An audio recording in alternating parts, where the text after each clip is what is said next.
Alors, petite actu sur Briscar, MG5, le premier break électrique défie Volkswagen, le break électrique chinois du coup. Alors, dans un premier temps réservé au Royaume-Uni, la version européenne du Raw EI5 sera commercialisée au quatrième trimestre sur la version MG5 aux côtés du SUV ZS. Le modèle deviendra le premier break 100% électrique du marché, le tout agrémenté par une autonomie WLTP de 344 km.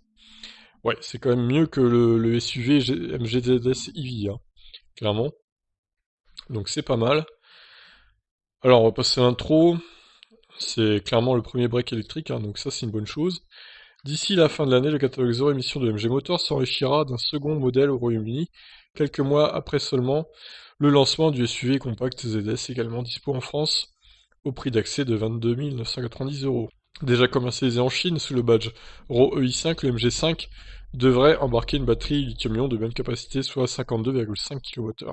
De quoi offrir une autonomie de 344 km sur le cycle mix du WLTP, proche des conditions réelles d'utilisation.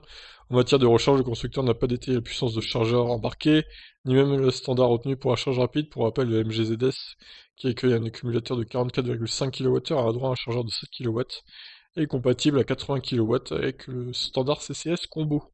Ah, j'imagine que ça sera les mêmes spécificités de recharge, hein, puisque la capacité de batterie n'est pas beaucoup différente pour le coup. Donc ça devrait être assez similaire. Selon nos confrères britanniques du site Autocar, le break, au format comparable à une Ford Focus SW, 4,54 m de long, 1,82 m de large et 1,54 m de haut, sera animé par un bloc électrique plus puissant que son équivalent chinois.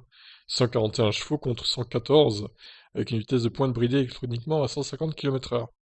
En matière de grille tarifaire, l'inflation devrait également être de mise avec un premier prix qui grimpe de 16 700 euros en Chine à près de 28 400 euros au Royaume-Uni, une déduction faite des aides à l'achat locales. Ah oui, quand même.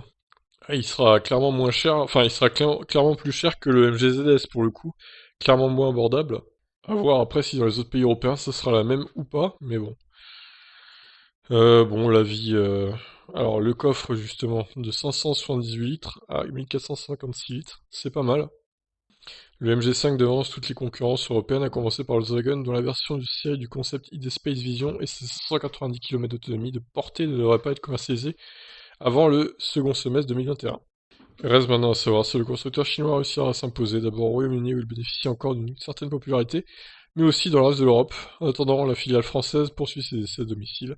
Dès le mois prochain, ce ne seront pas moins de 11 zones urbaines qui bénéficieront de ce service. Donc voilà pour ce break électrique donc, qui sortirait en Europe, du moins au Royaume-Uni, cette année, dès cette année, quatrième trimestre 2020, donc ça va arriver vite. Et à voir du coup si ça suivra en France par exemple en 2021. Voilà, qu'en pensez-vous de ce futur break électrique? Je vous laisse réagir, ciao.